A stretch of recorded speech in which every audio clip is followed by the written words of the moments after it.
Ob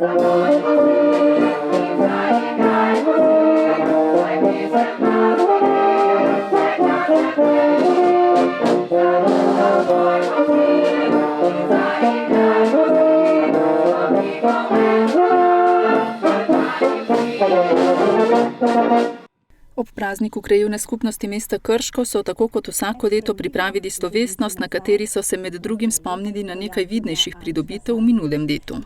Torej, to leto je zaznamovalo vrsto aktivnosti, seveda krajevni praznik je najpomembnejši, seveda so se zgodile tudi vrsto pomembnih investicij v naši krajevni skupnosti, torej dočakali bomo končno obvoznico in pa novi most, kar je pomembna razbremenitev tega dela krajevne skupnosti, seveda dobili smo tudi na pokopališču Mrliško vežico, na katero smo lahko ponosni, saj smo jo čakali vrsto let in pa vrsto drugih dogodkov. Krajevna skupnost mesta Krško je skupaj s partnerji in občino uspela pridobiti projekt Mar nam je za skupnost. To pomeni tudi evropska sredstva, kjer bomo v bistvu opremili z fitness napravami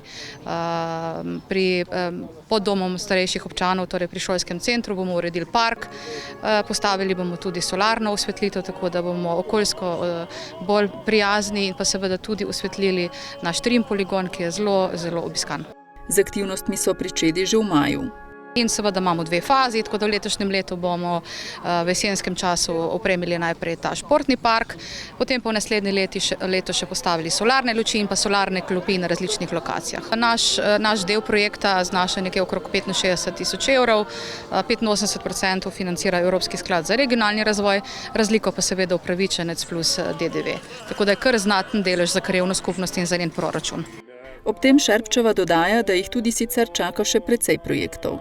Seveda imamo pa vmes vsa vzdrževanja, urejamo tudi gozdne poti, kosimo, želimo si, da bi mesto dobilo več parkov, kjer bi pač bilo več teh fitness naprav, igral in pa seveda, da bi ljudje preživljali prosti čas na prostem in veseli nas tudi, da bo BMX steza na Vidmu, krajevna skupnost je tudi dala pač soglasje na to lokacijo in upamo, da jo bodo sprejeli medse vsi krajani in krajanke.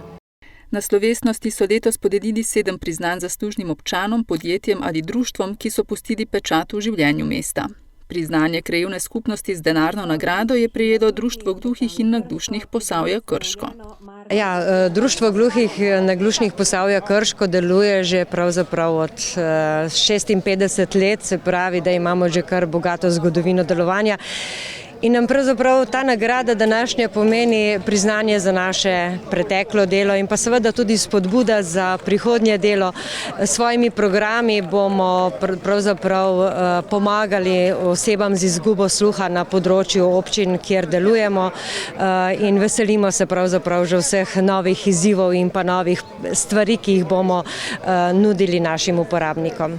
Priznanje krajevne skupnosti je prejelo podjetje Primo Telefonija. Priznanje pomeni, bom rekel, da kot so spoznali in videli, da se tudi nekaj premika v starem delu mesta, tako da jaz mislim, da je, bom rekel, to ni priznanje samo moje, to je tudi priznanje vseh mojih zaposlenih. Podjetje danes zaposluje 7 oseb, 5 v Krški in 2 v sevniški poslovalnici.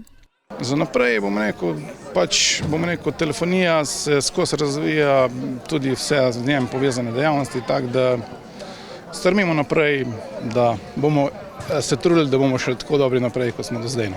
Sicer pa je praznik krajevne skupnosti, ki ga obeležujejo 15. junija, posvečen spominu na prve krške borce in na izgnano prebivalstvo, ki ga je z območja krške občine med drugo svetovno vojno pregnal okupator. Odkud je le prišla.